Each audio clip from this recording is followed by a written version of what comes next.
નગરપાલિકા દ્વારા જ્યારે ઢોર પકડવાના મુદ્દે ઢોરને પકડવામાં આવતા ત્યારે ઢોર છે કાં નબળા હોય, પ્લાસ્ટિક એને ખાધું હોય અને બીમાર હોય એવા ઢોરોને આપણે ડબ્બે પૂરેલા હતા.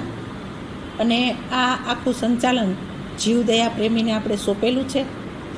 અને જે ઢોર મૃત્યુ પામ્યા છે તે બીમારીને લીધે પણ મૃત્યુ પામ્યા હોય અને નબળાઈના લીધે પણ તેઓ મૃત્યુ પામ્યા હોય.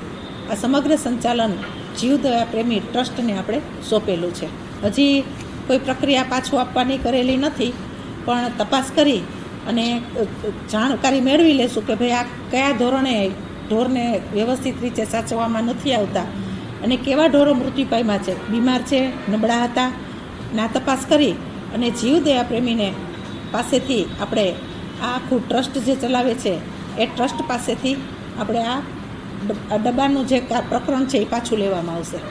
જાળવણીમાં તો એવું છે ભાઈ, અત્યારે પ્લાસ્ટિકનો ખોરાક તરીકે જે જબલાની અંદર નાખેલું હોય તો ઢોર છે એ પ્લાસ્ટિક તો ખોલી નથી શકતું, જબલાની અંદર પેક કરેલો હોય અને ક્યાંક ને ક્યાંક પોતે એવો કચરો ખાઈ લીધો હોય કે સતત એવી બીમારી પણ એને લાગુ પડી હોય કે જે નબળા પણ હોય. તો આવા ઢોરને આપણે રાખતા હોય છીએ તો એ નબળાઈને હિસાબે એનું પણ મૃત્યુ થયું હોય. ઘાસચારો, પૌષ્ટિક ખોરાક પણ ઢોરને પણ દેવાની જરૂર પડતી હોય છે. તો ક્યાંક ને ક્યાંક આ ટ્રસ્ટ દ્વારા એ ઘાસચારો કે પૌષ્ટિક આહાર જે પશુઓને દેવાનો થતો હોય એ પણ એને ન અપાતો હોય ત્યારે આ જીવદયા ટ્રસ્ટને આપણે આ આખું સંચાલન કરવા માટે સોંપેલું છે.